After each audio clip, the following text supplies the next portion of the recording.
आप देख रहे हैं पब्लिक टाइम्स। नमस्कार, मैं सुमंत कुमार। चलिए जानते हैं गोपालगंज की खास खबर। गोपालगंज जिले के जादूपुर थाना क्षेत्र से रूह कपा देने वाली एक घटना सामने आई है, जहां शौच के लिए निकली एक महिला और एक उसकी नाबालिग ननद का अपहरण कर सामूहिक दुष्कर्म की वारदात को अंजाम दिया गया। पुलिस ने त्वरित कार्रवाई करते हुए 2 मुख्य अभियुक्तों को गिरफ्तार कर लिया है। क्या है पूरा मामला, आइए जानते हैं।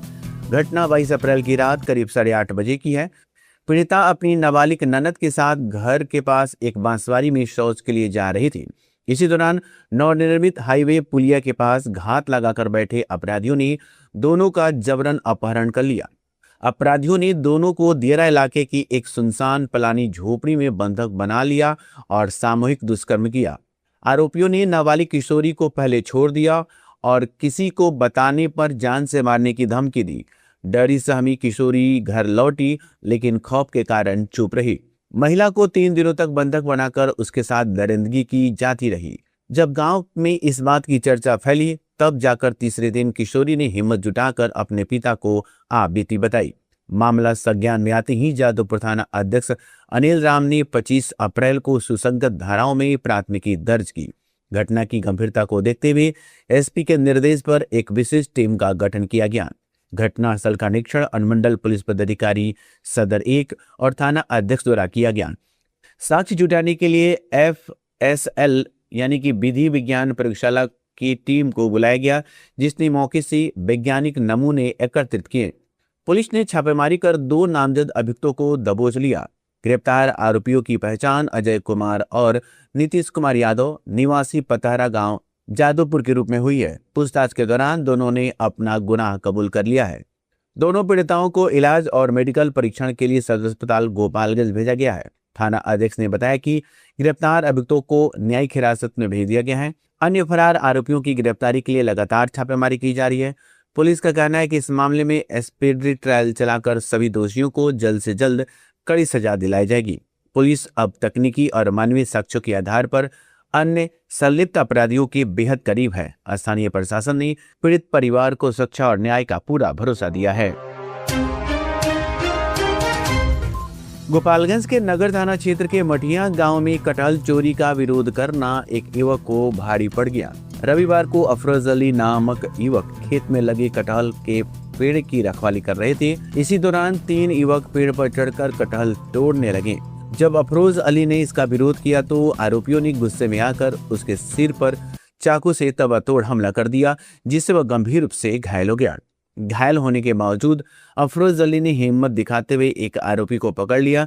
इसके बाद मौके पर पहुंचे ग्रामीणों ने आरोपी को बिजली के पोल से बांधकर उसकी जमकर पिटाई कर दी। घटना की सूचना तुरंत डायल 112 पुलिस को दी गई। सूचना मिलते ही पुलिस मौके पर पहुंची और आरोपी को हिरासत में लेकर नगर थाना भेज दिया।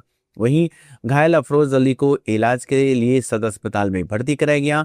पुलिस पूरे मामले की जांच कर अन्य आरोपियों की तलाश में जुटी हुई है। गोपालगंज के नगर थाना क्षेत्र के भितबरवा गांव में पुराने विवाद को लेकर एक युवक पर जानलेवा हमला किए जाने का मामला सामने आया है। शनिवार की शाम रतनलाल ठाकुर, जो सिकंदर ठाकुर के पुत्र हैं, गांव में अकेले जा रहे थे। इसी दौरान पहले से रंजिश रखने वाले कुछ युवक उन्हें रास्ते में घेर लिया। आरोप है कि हमलावरों ने हॉकी और डंडों से रतनलाल ठाकुर की बेरहमी से पिटाई की, जिससे वह गंभीर रूप से घायल हो गए। घटना के बाद स्थानीय लोगों की मदद से उन्हें तत्काल इलाज के लिए गोपालगंज सदर अस्पताल की इमरजेंसी वार्ड में भर्ती कराया गया, जहां उनकी हालत चिंताजनक बनी हुई है। घटना की सूचना मिलते ही पुलिस मौके पर सक्रिय हुई और अस्पताल पहुंचकर घायल युवक का बयान दर्ज किया। पुलिस मामले की जांच कर आरोपियों की पहचान और गिरफ्तारी के प्रयास में जुट गई है। अधिकारियों का कहना है कि दोषियों के खिलाफ सख्त कानूनी कार्रवाई की जाएगी। शहर के हजियापुर और अरार मोड़ के बीच NH 27 पर शनिवार रात एक दर्दनाक सड़क हादसा हो गया। पेट्रोल पंप के पास खड़े एक ट्रक में कमांडर जीप ने जोरदार टक्कर मार दी। हादसे में जीप सवार करीब 10 लोग गंभीर रूप से घायल हो गए, जिनमें एक किशोरी के इलाज के दौरान मौत हो गई। बताया जा रहा है सिवान जिले के बलेथा बिंटोली गांव से लोग तिलक समारोह में शामिल होने माझागढ़ के छवी गांव जा रहे थे। इसी दौरान रास्ते में खड़े ट्रक से जीप अनियंत्रित होकर टकरा गई। हादसे के बाद मौके पर अफरा तफरी मच गई और स्थानीय लोगों की मदद से सभी घायलों को सदर अस्पताल में पहुंचाया गया। घायलों में मिथुन कुमार, मोहम्मद अब्बास, जावेद अली, प्रिंस कुमार, नरसिंह बेन, राहुल कुमार सहित अन्य शामिल हैं। वहीं 15 वर्षीय नीतीश कुमार की इलाज के दौरान मौत हो गई, जिससे परिजनों में कोहरा मच गया। सूचना मिलने पर नगर थाना पुलिस मौके पर पहुंची। शव का पोस्टमार्टम कराकर परिजनों को सौंप दिया गया। पुलिस ने क्षतिग्रस्त जीप को जब्त कर लिया और ट्रक चालक की तलाश जारी है।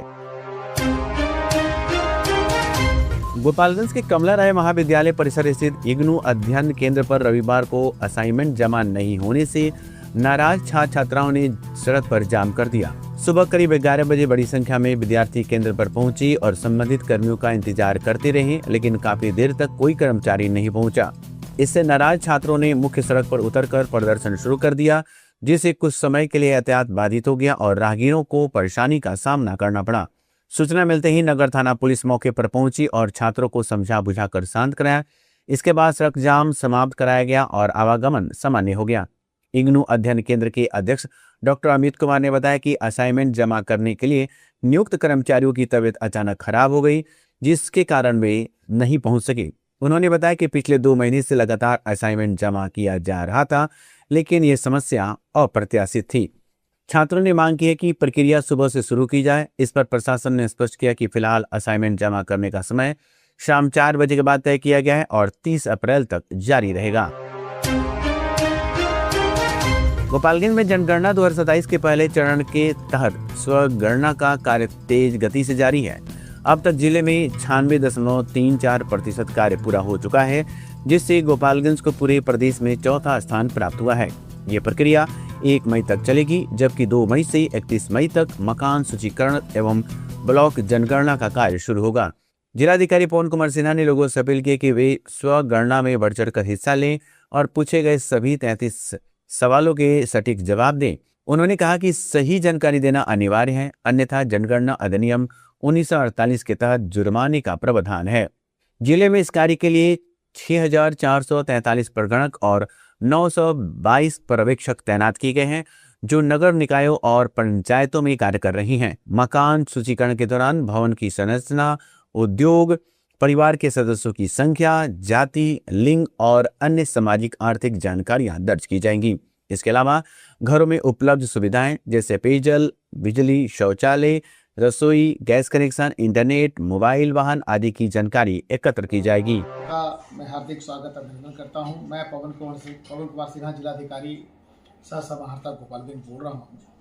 जैसा कि आप सभी को मालूम है कि हमारी जनगणना प्रारंभ हो गई है और 17 अप्रैल से 1 मई तक स्वयं की जो जनगणना है सेल्फ एनुमरेशन की कार्रवाई चल रही है और 2 मई से 30 मई तक के बीच में हमारे एनुमरेटर्स और सुपरवाइजर घर घर जाकर के इस कार्य को संपादित करेंगे।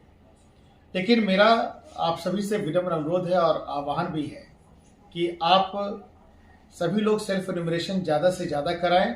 इसका फ़ायदा ये है कि आप जो डाटा देंगे वो ज़्यादा एक्यूरेट होगा, ज़्यादा सही होगा और हमारे एनुमरेटर्स हो सकता है कि कुछ प्रेजुडिस होकर कुछ डाटा इसमें डाल दें। तो अभी का ये 2 फेजों में होना है। अभी के फेज में जो डाटा है वो तो ब्रॉड घर के स्थिति के बारे में है, चूँकि हाउस लिस्टिंग और हाउस एनुमरेशन की कार्रवाई चल रही है। सेकंड फेज में जब एक्चुअल एनुमरेशन होगा तो उसमें कुछ ऐसी जानकारियाँ हैं जो कि आप शायद किसी एनुमरेटर के साथ शेयर करना पसंद नहीं करेंगे।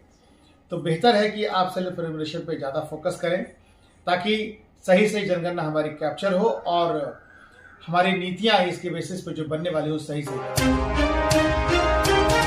गोपालगंज के पंचदेवरी प्रखंड अंतर्गत सिकिटिया पंचायत भवन में जिला विधिक सेवा प्राधिकार के तत्वावधान में विधिक जागरूकता कार्यक्रम आयोजित किया गया। कार्यक्रम में पैनल अधिवक्ता संजय कुमार द्विवेदी और पीएलवी मिथुन कुमार की टीम ने विभिन्न योजनाओं की जानकारी दी। इस दौरान नालसा दिव्यांग बच्चों के लिए विधिक सेवाएं योजना 2021 और बाल अनुकूल कानूनी सेवाएं योजना 2024 के बारे में विस्तार से बताया गया। दिव्यांग बच्चों को शिक्षा, रोजगार और सरकारी सुविधाओं में मिलने वाले अधिकारों पर भी प्रकाश डाला गया। कार्यक्रम में स्थानीय लोक अदालत की भूमिका और उनके माध्यम से जन उपयोगी सेवाओं से जुड़े विवादों के त्वरित समाधान की जानकारी दी गई। साथ ही 9 मई 2026 को आयोजित होने वाले राष्ट्रीय लोक अदालत के बारे में लोगों को जागरूक किया गया। दहेज निषेध कानून समेत अन्य कानूनी प्रावधानों की जानकारी देते हुए लोगों को जागरूक किया गया। अंत में उपस्थित ग्रामीणों के बीच हैंडबिल बांटे गए और सरकारी योजनाओं का लाभ उठाने की अपील की गई। तो ये थी गोपालगंज की खास खबर। आपका दिन शुभ हो। धन्यवाद।